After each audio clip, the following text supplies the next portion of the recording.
Ecossistema Rails.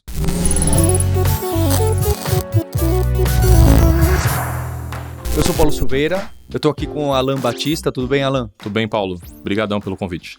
Alan, você é uma das referências que eu tenho aí para Rails, para Ruby. Uau. E eu queria saber como que é o cenário hoje aí, basicamente 2022, o que as pessoas usam uma stack moderna de Rails, o que aparece daquele monte de frameworks, porque o Rails é quem que realmente trouxe essa ideia de, olha, um framework não precisa ser só MVC, só ORM, só para o cloud, só para microserviços, ele pode já ser opinionated, né, ter um direcionamento, uma opinião forte sobre, olha, para gravar no banco de dados faz assim, para mandar e-mail faz assim, para MVC faz assim, e com isso ele já traz um monte de coisas prontas, para que a gente não precise ficar batendo cabeça e discutindo para pegar 1000 peças e falar, bem, tá aqui.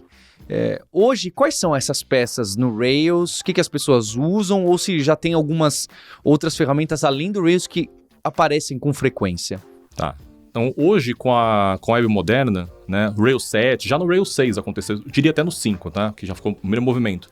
Aquele RB que a gente fazia, aquele HTMLzinho dentro do próprio Rails, né, já não é o suficiente, né? Então, o DHH, né, que é o criador do Rails, ele percebeu esse movimento e já colocamos o Webpack. Então, já vem desde o 5. Então, você já vê algumas coisas relacionadas a já ter uma interface um pouco mais moderna, porém, já fora do Rails. Certo. Né? Então, assim, percebe que você vai começar a gerenciar dependências do seu projeto com outra ferramenta que não mais o Bundler, que nós víamos lá com Genfile, aquele monte de gens e tal. No Rails 6, isso ficou evidente. Então, assim, quando você vai dar um Rails New, que é aquele comando para criar uma aplicação nova, você já escolhe. Vai usar o quê? React? Vai usar Vue.js? Vai usar outras ferramentas?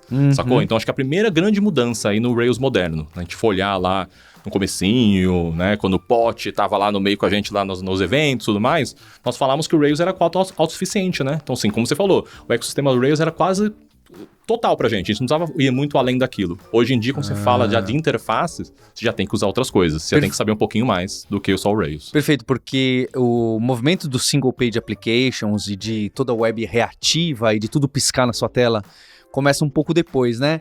O Rails vem na época que ainda o JavaScript ainda não era tão pesado, apesar de que também é o Rails que traz a preocupação do design para devs. Você também tem essa opinião, Alan? Sim. Porque antes, design era uma coisa assim, não, isso aí não é de programação, isso aí é das outras pessoas, da outro time ali, né? E havia essa rixa, era muito grande. Acho que inclusive o termo de front-ender e front-end começa a ganhar, não, eu sou front-ender, as pessoas começam a ter esse pé um pouco no Rails, um pouco ali no JavaScript, porque ele fazia isso já acontecer de uma forma natural. Exato. Mas nos últimos anos, por causa de React, Vue, Angular e outros aí, tem essa necessidade. O Rails não tentou abraçar e criar um framework para isso. Não. Porque por muito tempo, né, assim, eu lembro de uma briga que nós tínhamos no Rails lá, que o Rails, ele te injeta o jQuery, né, quando você tinha lá que o JS, JavaScript, assim, o JavaScript não intrusivo, né, eu não sei pronunciar essa palavra, então não vou tentar. Aí, o que acontece?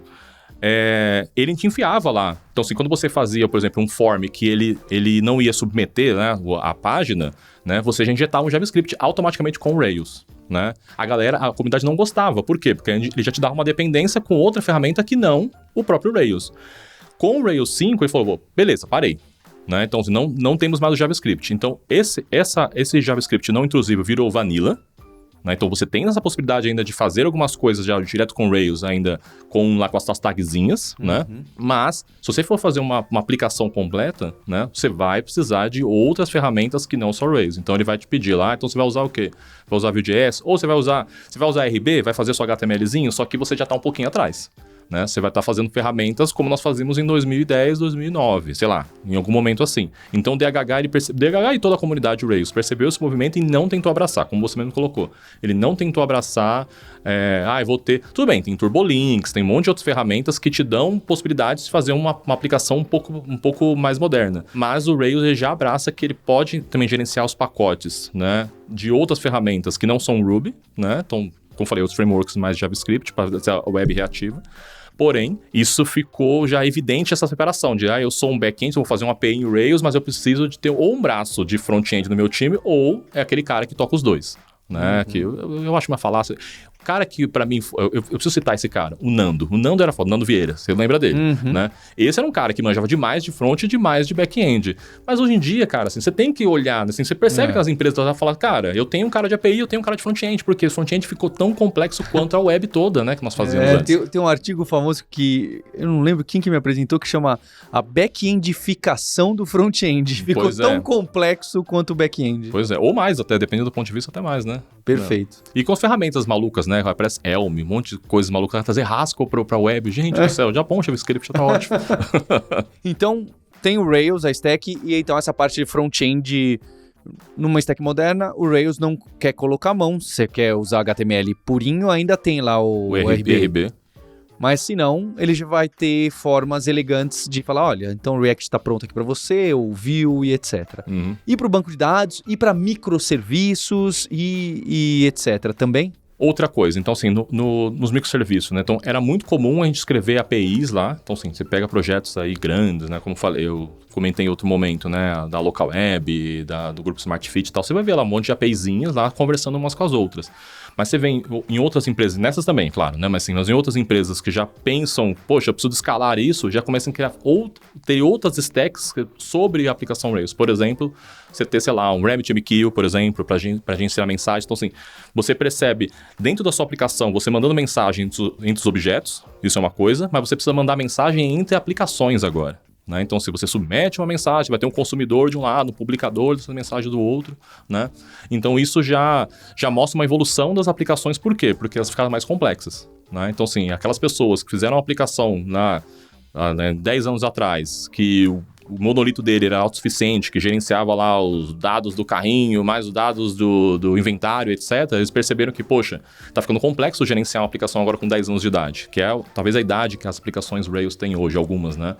Então, a evolução então vou criar lá uma API, né? Então, você vai criar uma API, você vai ter nessa stack Sidekick, né? Então, para você gerenciar jobs, por exemplo, então você vai agendar lá uma tarefa, ela vai ser processada. Então, com Sidekick, você já tem Redis, automaticamente. Citei, então, o RabbitMQ, que também é comum aparecer nas stacks hoje. Mandar e-mail, você já não manda e-mail dentro da aplicação Rails, então você não vê já você conectando no SMTP.